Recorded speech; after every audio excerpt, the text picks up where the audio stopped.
Makahanap bahay update sa aming third investment. Yung nakuha namin sa Pagsinag West na na-assume ko through Pasalo. Ito na yun siya. Pinili ko to dahil malapit sa gate.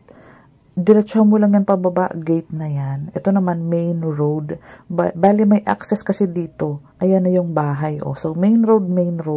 Mabilis lang lumabas. So magandang i-offer sa aking mga inquiry sa paupahan dahil yung prime location na sinasabi, malapit ito sa main road, malapit sa gate. May excess lot, pwede siya magtanim. Ito, lalagyan ng palutsina nung asawa ko, bali lalagyan niya ng bakod. Tapos may bintana ang gilid, pati yung sa taas niya, meron din naman pong bintana. Para yung liwanag hangin, yung kasi ang gusto ko sa mga property na a-acquire natin, may sobrang lote. Parang pagdating ng panahon, malaki ang amount na pwedeng paupa. Kasi nga, may sobrang lote siya sa mga nagbe-business, sa may mga aso, sa may mga halaman. Kumpara kung inner lang kasi, sa harap lang ang excess. So, ganito po, naglagay na po na kami ng pintura. Nagtulungan kami mag-asawa para maglagay ng pintura, maglinis, maglagay ng kurtina. Inayos namin para presentable din naman. Kahit mura namin siyang pauupahan, isang buong bahay na, at least po maging presentable, may pintura na, may linoleum, nalinis na din, may water na, may kuryente na din. At malapit ito sa piso wifi kung sakali ang aming uupa ay hindi pa makapagpalagay ng converge. Yung taas natin is open layout, isang malaking kwarto ito para sa pamilya, sila na ang bahala. Kasi wala pa naman kaming budget for renovation sa itong bahay na ito. Kasi balak pa namin magbayad in advance dun sa pangalawa naming nakuhang bahay sa Pagsibol Village. So, ang paupahan kasi as investment, inassume namin siya ng 90,000. Ngayon, pinapaupahan namin, yung upa is mapupunta sa hulog sa pag-ibig. Actually, mas malaki pa ang magiging hulog sa pag-ibig. Kasi ang monthly nito is around 3,000.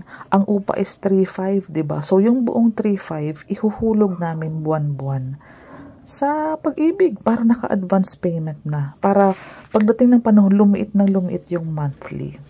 So, ang mga nag-i-inquire sa aming paupahan is nangangailangan ng space, parking ng motor, parking, yung electric bike na malaki. Pwede silang mag-business dito kasi itong harapan na to space nila hanggang dito, hanggang doon, hanggang sa kusina may sobrang lote. So sa mga nangangailangan ng malaking lote, parking, kasi mahirap mag-park kapag inner ka lang. Kasi pag inner ka lang po, harapan lang po ang space mo. Ang maganda pang ang reason ba't nakuha ko tong bahay na to, ang pintuan niya nasa wall ng kapitbahay. Hindi kami nakatapat. Diba, hindi siya door to door. Door mo, door ng kapitbahay. Para may privacy. Saka hindi masyadong maingay. Kasi nga, hindi ito daanan. Isolated siyang tinatawag. Kasi maliit po yung medyo doon sa daanan. Kung pintuan mo, pintuan na ng kapitbahay. So, yung ingay dyan sa maghapon, maririnig mo. Unlike pag ganito, ito kasi is iba yung pwesto ng pintuan niya kumpara doon sa mga nakahilera. So, ang aming CR is malaki din po ang size nito. Hindi ito yung cubicle type. Full toilet and bath din ang sukat niyan. Ito po yung magiging service area. Pwede maglaba dito. Pero lalagyan po yan ng bakod temporarily, palutsina. Ayan. Saktong pang paparenovate lang muna. Next na namin papalagyan ng extension sa harapan pag gamitin na namin ang bahay. So ito, madami siyang socket, madami siyang saksakan sa baba. May para sa ref, para dito. Ito kung may gas range, pwede dito. Ito pa, saka doon sa unahan. So isang buong bahay na 3,500 lang namin paupahan. Bakit 3,500? Kasi may sobrang lote po talaga. Kasi ang regular inner dito, ang upa ay 2,500. So, dinagdagan lang namin. Kasi ang bala ko kasi is, mapakinabangan yung sobrang lote. Sila magtanim. Sila po ang mag-occupy. Kung may mga aso, business, tambakan. Ayan. Kasi po ang bala ko talaga is, may budget na sobra ang maibigay sa pag-ibig monthly. Supposedly 3,000 lang. Kung 3,500 ang upa, edi 3,500 ang hulog. Kasi bumababa po kung nag-advance payment ka. Yung excess ng December, mababawas sa payable mo ng January. So, imaginein mo, kung buwan-buwan may sobra, liliit ng husto. Magiging monthly, hindi ako mape-pressure magbayad kung sakaling magpasaway ang rerenta. Yung biglang tumakbo, may naiwang 2,000 na payable sa tubig, sa kuryente, ibabawas ko yun sa deposit. Nag-deposit din kasi ng 3,500. So, magiging mahigpit lang tayo sa mga patakaran, makiusap na ang upa mo po is para yan sa hulog sa pag-ibig. Sana ay wag maging pasaway. Kung may balak naman pong tumakbo or umalis, magsabi lang ng maaga para makahanap tayo agad ng kapalit na uupa. Para hindi kami mawalan ng panghulog kahit 1 buwan, 2 buwan. So, marami naman po ang mga interesado kasi ang pinopromote ko talaga sa unit na ito is yung location, pang-anim na bloke lang po siya from gate. Pagbaba mo ng gate, so ang rate ng pamasahe mo is gate. Kahit huwag ka na magpapasok kasi napakalaki ng West, 1,000 units po dito. Kung bungad ka lang ng West, pwedeng 30 pesos lang pamasahe mo hanggang sa gate, maglakad ka na lang since malapit lang naman. Ang labas po nito is yun nga po, ang labasan po nito sa main road is mga palengke, bilihan ng ulam, tindahan. So, hindi na mahihirapan. Yung mga uupa, yun din po ang kinonsider ko. Nag-check muna ako ng paligid. Karamihan naman sa mga katabi dito is walang nakatira. So, tahimik din po talaga. Kahit sabihin mo, dikit-dikit sila. Ito kasi hindi nakadikit sa kabilang neighborhood. Kasi nga po, isolated ang itsura nito. Wala siyang katabing bahay na pintuan. So, isa din po yan. Kasi pagdating ng panahon, tataas talaga ang upa. Lalo't ganito na i-offer mo, na i-build up ba ang unit. Talagang sinasabi ko po, willing to wait ako sa mga mangungupahan na gusto ng 3,500. Tapos, kailangan talaga ng excess lot para makita nila yung halaga ng unit. Hindi naman kami nagmamadali magpaupa.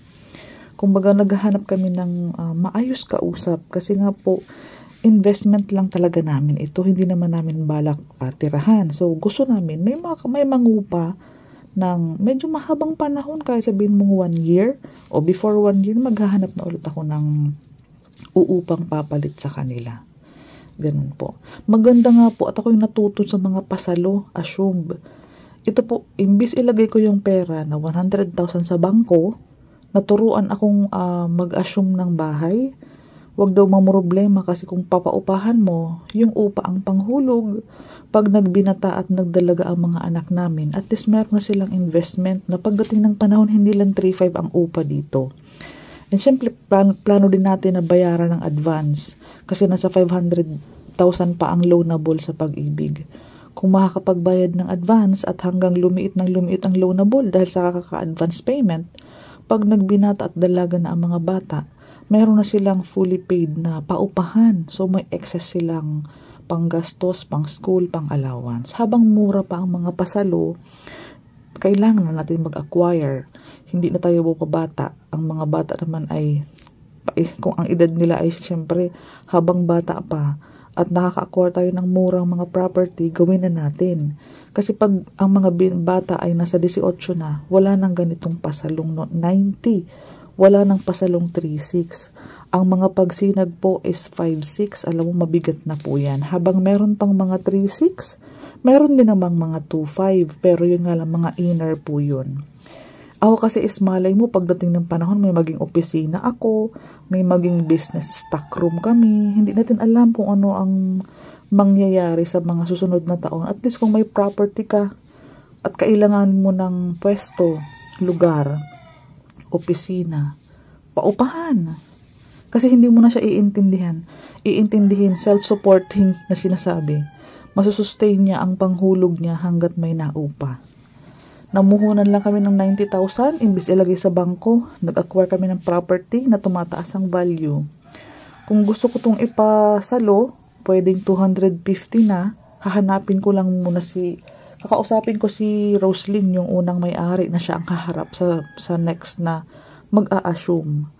Ganun po. So, dumoble ang value ng bahay kung bala ko siyang ipasalo.